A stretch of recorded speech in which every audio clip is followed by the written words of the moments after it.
Hi guys, I hope that you are doing really well and practicing radical self-care.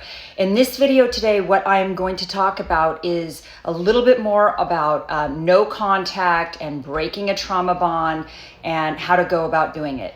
I'm going to use an analogy because I'm in recovery for substance use disorder to alcohol addiction, and I've been in recovery for almost 15 years. So I don't do any drugs or alcohol. I never really had a problem with drugs, but alcohol was really bad for me. And I've been sober since 2007. So what I wanted to talk about, the reason I bring that up is because I want to use this analogy.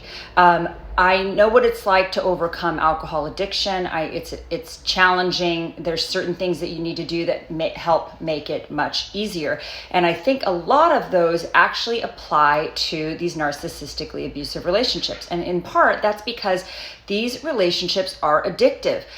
Why are they addictive? Why does this trauma bond develop? Well, it's sort of just science. It's something called intermittent reinforcement or operant conditioning.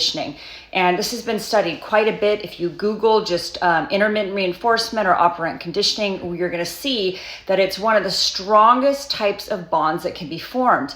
And the way that this is formed with narcissists or sociopaths or psychopaths or any like emotional manipulator is there's love bombing, followed by devaluation and discard. And this can happen throughout the relationship, a cycle, right? It's an abuse cycle. So in the beginning, when you meet them, there's love bombing. They love you. They give you all this attention. They mirror you. They act just like you. They love all the things you love. You're just like this. They make a lot of time for you. They're putting so much energy and they're full of flattery, lots and lots of flattery, right? Nowadays, if somebody is overly flattering to me, it's like a red flag. I'm like, yeah, I kind of stop and go, why is this person being so flattering, right? Obviously, we can flatter each other and give compliments, and it's not nefarious, but sometimes with these people, it is. They're flattery, they're love bombing, right? And so they're in the beginning of the relationship, they're everything you've ever wanted. They're your dream mate. They literally are able, almost have a sixth sense to pick up on what you need, and they fill that need. They become whatever it is that you want, right? So they mirror you. Then they go dark. And sometimes you can see the signs of this early on in the relationship where there will be like love bombing and then they'll ignore you, or they'll give you the silent treatment for a couple of days, or you can't get a hold of them, or they go dark and then they love bomb you again. And so it's like this cycle. It's different than, being excited in a new relationship and then changing your mind because you find out more about the person and you decide, hey, they're not right for me. And then you just like sort of cut off contact, permanently. That's different than love bombing, which is with the intermittent reinforcement. So operant conditioning, intermittent reinforcement forms this totally strong bond because you never know what you're going to get.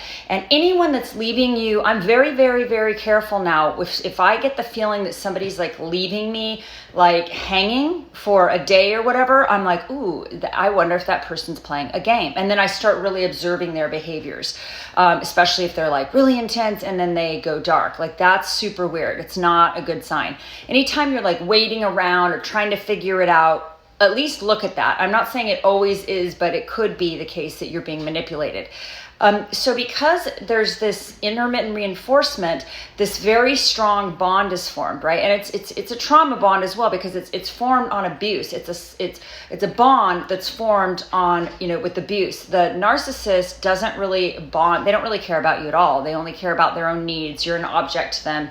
The news sources supply is an object. You're all just like wash machines, Maytag, Whirlpool. What does it matter, right? You're just appliances.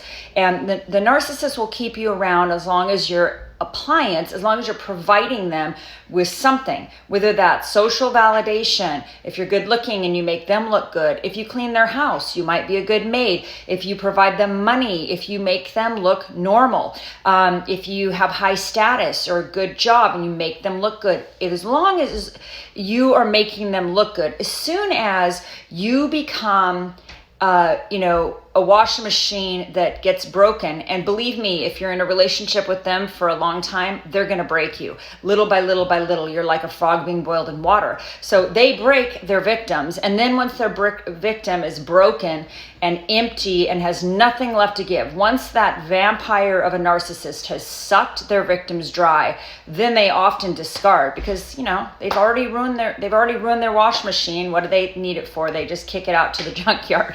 It's just how they roll. It's awful, but it's how they roll. So because of that, there is an addictive nature to this relationship, because that intermittent reinforcement, because it was formed through manipulation. You never know what you're going to get. You never really feel secure in these relationships. It's like breaking an addiction. And the reason you need to go no contact is just the same reason why in the first year of your sobriety, if you're trying to break an addiction to alcohol or substance use disorder or to marijuana or whatever drug it is, to alcohol, you don't go into bars. You don't at first you don't. When I first got sober, I did not go into bars. I did not surround myself with a bunch of people that were drinking around me. I was careful. Now I can go into bars and it is absolutely no big deal. I can be around people that are drinking and it's no big deal, other than after a while they start to look ridiculous, right? So, if you're sober and you're around people that are getting really drunk, believe me, it's not the funnest thing. It's not that I ever want to drink. It's sometimes I'm like, I'm out of here, right? I always make sure to have my own transportation. But just to put it into perspective, like, it's the same sort of thing. So you really need to not have contact with them. That means, you go no contact. You don't call them. You don't text them. You do not go onto their Facebook or their Instagram or their girlfriend or boyfriend's Facebook or Instagram. You do not stalk them on social media. You do not try to find out information about them through the kids, through mutual friends. No contact. It's like alcohol, where you just need to go no contact. It's abstinence. It's zero alcohol, right? In the beginning, well, forever really, but you don't go into bars. You don't surround yourself with a bunch of people that are getting wasted around you at first. Eventually, you will not be triggered. Eventually, you're going to be in a position of neutrality when it comes to the narcissist.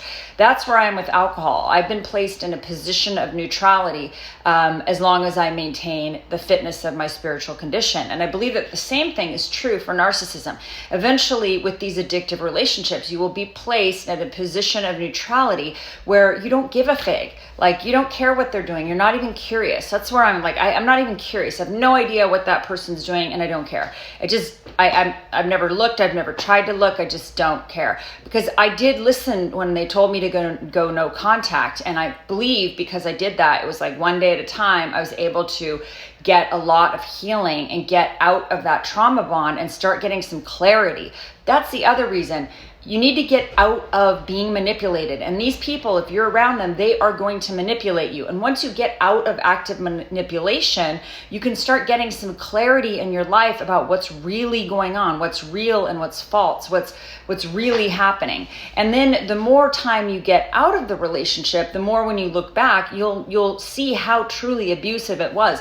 A lot of times when you're in the relationship and you're in the trauma bond, you don't know that you're being manipulated. You don't know that you're being blamed for everything. You don't know that you're being gaslit, and you may not be aware that the silent treatment and stonewalling is abusive and that somebody's lying to your face. Like, sometimes you have to get out of the relationship to start getting some clarity. So that's why no contact is super important. So you need to go no contact, just like you are breaking an addiction.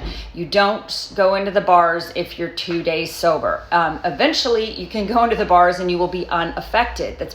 I'm totally pretty sure that's the same with the narcissist. But in the beginning, it's really important that you get some distance so that your brain can start to heal. You have been subjected to incredible amounts of gaslighting and manipulation, and this changes your brain, and your brain needs to heal. It's been damaged. You have a wound. So I hope this helps you guys, but it's really important that you go no contact with anyone who's showing signs of being an emotional manipulator. You can take out the name narcissist, psychopath, sociopath, active addict. Like, is this person manipulating your emotions in a negative way? If so, you probably want to skedaddle. So I hope you're doing really well and practicing radical self-care. Bye-bye.